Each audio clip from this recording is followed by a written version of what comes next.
Olá, aqui é Ana Coy para a leitura da Bíblia 365. Hoje é o dia 14 de julho, dia 195. A leitura se divide em 4 partes: Antigo Testamento, Novo Testamento, Salmos e Provérbios. O objetivo é fazer um devocional diário da palavra, para nos fortalecermos nas Escrituras. Escolha um local confortável, de preferência em silêncio, para que você possa desfrutar deste momento em Cristo. Antigo Testamento, 1 Crônicas 16, 37.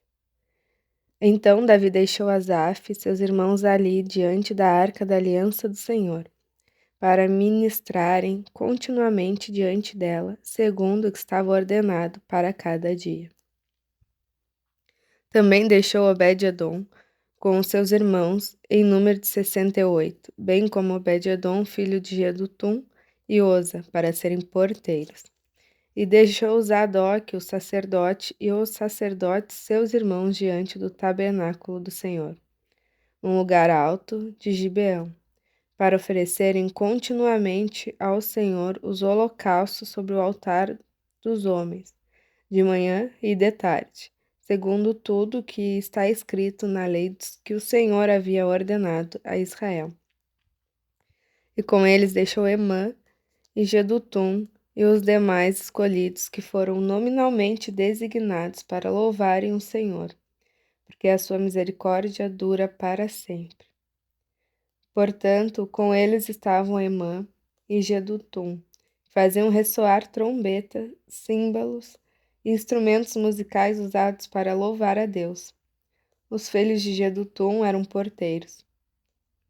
Então, todo o povo se retirou, cada um para sua casa. Davi também foi para abençoar a sua casa. E aconteceu que, quando Davi já morava em seu palácio, ele disse ao profeta Natã: Eis que eu estou morando num palácio feito de cedro, mas a arca da aliança do Senhor se encontra numa tenda.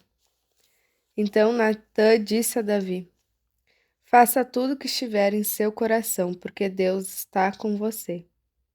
Porém, naquela mesma noite, a palavra de Deus veio a Natã dizendo: Vá e diga a Davi, meu servo, assim diz o Senhor: Não será você quem edificará um templo para minha habitação. Desde o dia em que eu tirei Israel do Egito até o dia de hoje, não habitei em nenhum templo, mas tenho andado de tenda em tenda, de tabernáculo em tabernáculo. Em todos os lugares em que andei em todo Israel, por acaso falei alguma palavra com algum dos seus juízes, a quem mandei apacentar o meu povo, dizendo: Por que vocês não construíram um templo de cedro para mim? Agora diga ao meu servo Davi: Assim diz o Senhor dos Exércitos: Eu tirei você das pastagens e do trabalho de andar atrás de ovelhas, para que você fosse príncipe sobre o povo, meu povo de Israel. Estive com você por onde quer que você andou e eliminei todos os seus inimigos diante de você. Engrandecerei o seu nome, como só os grandes têm na terra. Preparei um lugar para o meu povo de Israel e plantarei, para que habite no seu lugar e não seja mais perturbado. E jamais os filhos da perversidade o afligirão, como no passado, desde os dias em que mandei que houvesse juízes sobre o meu povo de Israel. Subjugarei todos os seus inimigos.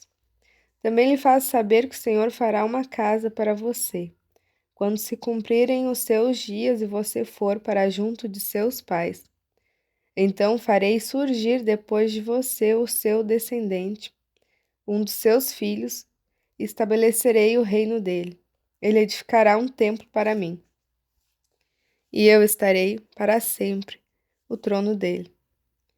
Eu lhe serei por pai, e ele me será por filho. Não tirarei dele a minha misericórdia, como a retirei daquele que foi rei antes de você. Mas eu o confirmarei na minha casa e no meu reino para sempre. e o trono deles será estabelecido para sempre. Segundo todas essas palavras e conforme toda essa visão, assim Natã falou com Davi.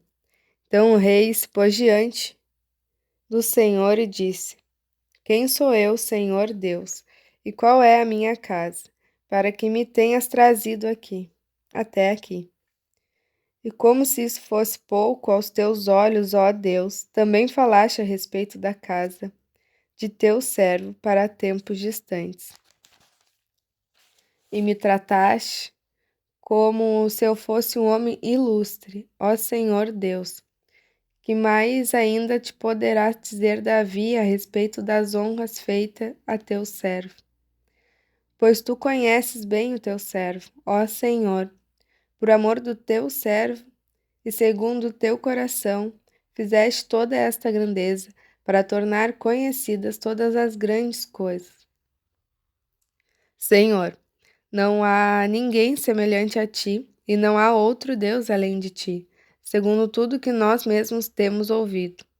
Quem há como teu povo de Israel, gente única na terra, a quem Deus foi resgatar para ser o seu povo, fazendo para ti mesmo um nome com estas grandes e tremendas coisas, desterrando as nações de diante do teu povo, que resgataste do Egito. Estabeleceste teu povo de Israel por teu povo para sempre, e tu, ó Senhor, te fizeste o seu Deus. E agora, Senhor, quanto a esta palavra que disseste a respeito de teu povo, seu servo, e a respeito da sua casa, seja estabelecida para sempre e faze como falaste. Seja estabelecido e para sempre engrandecido o teu nome, e que se diga: o Senhor dos Exércitos, o Deus de Israel, é Deus para Israel. E a casa de Davi, teu servo, será estabelecida diante de ti. Pois tu, Deus meu, fizeste ao teu servo a revelação de que lhe edificarias uma casa. Por isso, o teu servo se animou para fazer-te esta oração. Agora, pois, ó Senhor, tu mesmo és Deus e tens prometido ao teu servo este bem. Queiras agora abençoar a casa do teu servo, a fim de permanecer para sempre diante de ti. Pois tu, ó Senhor, a abençoaste, e ela será abençoada para sempre. Depois disso, Davi atacou os filisteus, derrotou-os, tomou Gate e suas aldeias das mãos dos filisteus. Também derrotou os moabitas, que se tornaram servos de Davi e lhe pagavam tributo. Davi também derrotou Hadadezer, rei de Zobá, nas imediações de Amamate, quando aquele foi restabelecer o seu domínio sobre o rio Eufrates. Davi tomou-lhe 1000 carros de guerra, 7.000 cavaleiros e 20.000 soldados de infantaria. Mutilou todos os cavalos dos carros de guerra, com exceção dos que puxavam 100 deles. Os sírios de Damasco foram socorrer Hadadezer, rei de Zobá, mas Davi matou 22.000 deles. Davi pôs guarnições nas Sírias de Damasco, e os sírios se tornaram servos de Davi e lhe pagavam tributo. E o Senhor dava vitórias a Davi por onde quer que ele ia. Davi tomou os escudos de ouro que eram usados pelos oficiais de Hadadezer e os trouxe a Jerusalém. Também em Tibate e Dicum, cidades de Hadadezer, Davi tomou grande quantidade de bronze, e que Salomão fez um mar de bronze, as colunas e os utensílios de bronze. Quando Tou, rei de Amate, soube que Davi tinha derrotado todo o exército de Hadadezer, rei de Zobá, mandou o seu filho Adorão ao rei Davi, para saudar e cumprimentá-lo por ter lutado contra Hadadezer e por havê-lo vencido. Acontece que Hadadezer de contínuo fazia a guerra a Tou.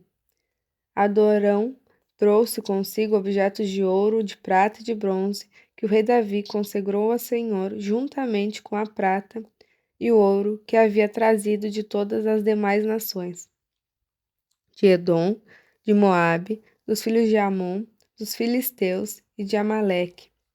Também Abissai, filho de Zeruia, matou 18.000 edomitas no Vale do Sal, pôs guarnições em Edom, e todos os edomitas se tornaram servos de Davi, e o Senhor dava vitórias a Davi por onde quer que ele ia.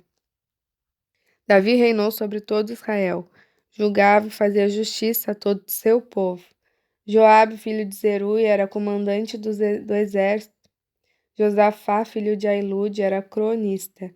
Zadok, filho de Aitube, e Abimeleque, filho de Abiatar, eram sacerdotes.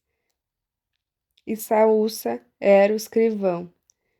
Benaía, filho de Joiada, era comandante da guarda real. Os filhos de Davi, porém, eram primeiros ao lado do rei. Novo Testamento, Romanos 2:1. Por isso você é indesculpável quando julga os outros, não importando quem você é, pois naquilo que julga o outro você está condenando a si mesmo, porque pratica as mesmas coisas que condena. Bem, sabemos que o juízo de Deus é segundo a verdade contra os que praticam tais coisas. E você que condena os que praticam tais coisas, mas faz o mesmo que eles fazem, pensa que conseguirá se livrar do juízo de Deus? Ou será que você despreza a riqueza da bondade, da tolerância e da paciência de Deus, ignorando que a bondade de Deus é que leva você ao arrependimento? Mas, por ser teimoso e ter um coração impenitente, você acumula contra si mesmo ira para o dia da ira e da revelação do juízo de Deus, que retribuirá a cada um segundo as suas obras. A vida eterna aos que, perseverando em fazer o bem, procuram glória, honra e incorruptibilidade, mas ira e indignação para os egoístas que desobedecem à verdade e obedecem à injustiça. Tribulação e angústia virão sobre todo aquele que faz o mal, ao judeu primeiro e também ao grego, mas haverá glória, honra e paz a todo aquele que pratica o bem, ao judeu primeiro e também ao grego, porque Deus não trata as pessoas com parcialidade. Assim, todos os que pecaram sem lei também sem lei perecerão, e todos aqueles que pecaram sobre a lei serão julgados pela lei. Porque justos diante de Deus não são aqueles que somente ouvem a lei, mas os que praticam a lei e que serão justificados. Quando, pois, os gentios que não têm a lei fazem por natureza o que a lei ordena, eles se tornam lei para si mesmos, embora não tenham a lei. Eles mostram a obra da lei gravada no seu coração, o que é confirmada pela consciência deles e pelos seus pensamentos conflitantes, que às vezes os acusam e às vezes os defendem, no dia em que Deus, por meio de Cristo Jesus, julgar os segredos das pessoas de acordo com o meu evangelho. Mas se você diz que é judeu, confia na lei e se gloria em Deus, se você conhece a vontade de Deus e aprova as coisas excelentes sendo instruído na lei, se você está convencido de que é guia dos cegos, luz dos que se encontram em trevas, instrutor de insensatos, mestre de crianças, tendo na lei a forma da sabedoria e da verdade, você, pois, que ensina os outros, não ensina a si mesmo? Você que prega que não se deve roubar, rouba? Você que diz que não se deve cometer adultério, adultera? Você que detesta ídolos, rouba os templos? Você que se gloria na lei, desonra a Deus pela transgressão da lei? Pois, como está escrito, o nome de Deus é blasfemado entre os gentios por causa de vocês. Salmos 10, 16 ao 18. O Senhor é Rei eterno. Da sua terra assomem as nações. Tens ouvido, Senhor, o desejo dos humildes. Tu lhes firmarás o coração e ouvirás o seu clamor, para fazer justiça ao órfão e ao oprimido, a fim de que o ser humano que é da terra não volte a espalhar o terror. Provérbio 19, 8 e 9. Quem adquire sabedoria ama a sua alma, e o que conserva o entendimento acha o bem. A falsa testemunha não ficará impune, e o que profere mentiras perecerá. Encerramos mais uma leitura. Obrigada por acompanhar. Deus abençoe seu dia e até amanhã.